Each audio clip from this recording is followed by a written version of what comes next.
Every day, 150,000 people die. Friends, parents, brothers, sisters, strangers. And still, we act surprised. Each time it touches us, we're shocked. We whisper, life is short. Life is vanity. I just need to be happy and leave the rest to God. For a moment, reality pierces through. Then it fades.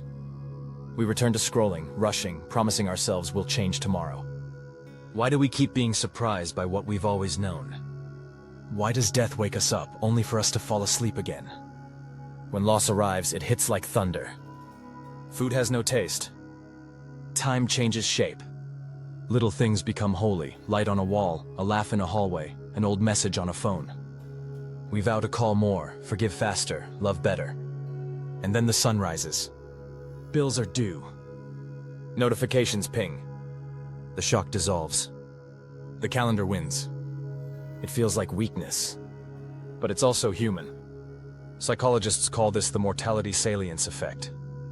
When we're reminded of death, we feel anxious. Our brains protect us by burying the thought, covering it with busyness, entertainment, routine. Ernest Becker, in The Denial of Death, argued that humans survive by pretending we are immortal. That constant awareness of our end would paralyze us. So we repress it. We live inside the illusion of tomorrow. Steve Jobs once said, "Remembering that I'll be dead soon is the most important tool I've ever encountered to help me make the big choices in life." He saw death not as an enemy, but as a compass. When you live with the awareness that time is short, what matters becomes clear. And yet, even with that wisdom, most of us forget. For thousands of years, wise people tried to wake us up. The Stoics practiced memento mori, remember you must die. Not to make life darker, but brighter. Marcus Aurelius wrote, "You could leave life right now. Let that determine what you do and say and think." Buddhist monks meditated among bones and ashes to dissolve the illusion of permanence. In many African traditions, we honor ancestors so the living walk carefully, gratefully. Different cultures. Same truth. Life is fragile. Forgetting this truth is the greatest mistake. And yet we forget. We remember. We forget again. It isn't moral failure. It's our wiring. But cycles can be shaped. We can shorten the distance between shock and sleep. We can widen the window of wakefulness. A man once told me his greatest regret was the call he didn't make. He postponed it. I'll ring him after this meeting, after this week. But the week never came. Sometimes later is the most dangerous word in the language. Grief is not just an idea, it's physical. Tight shoulders, aching temples, heavy limbs.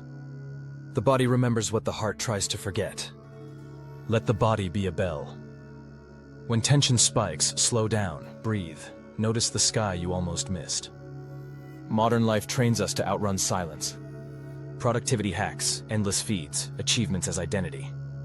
Useful tools, until they become armor that numbs.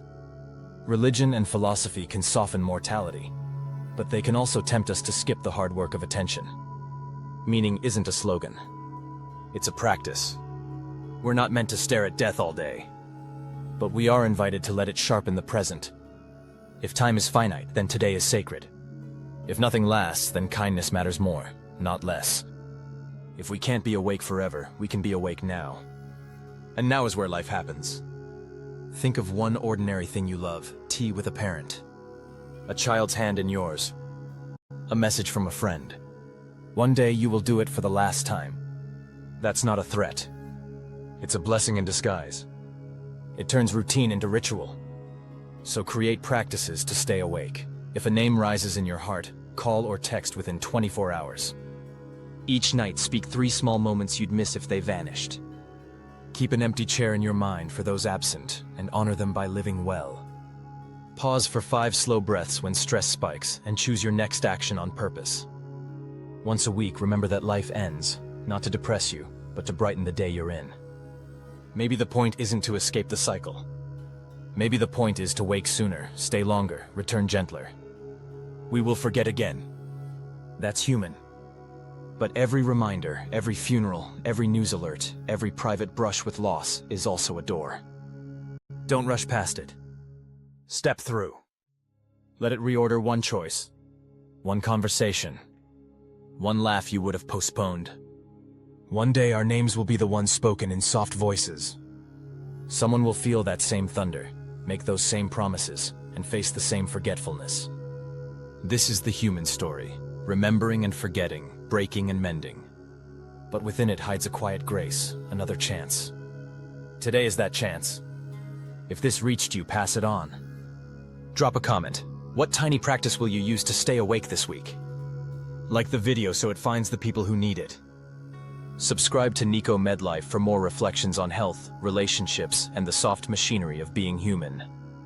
Life is short. That's the bad news. And the good. Let's live it, awake.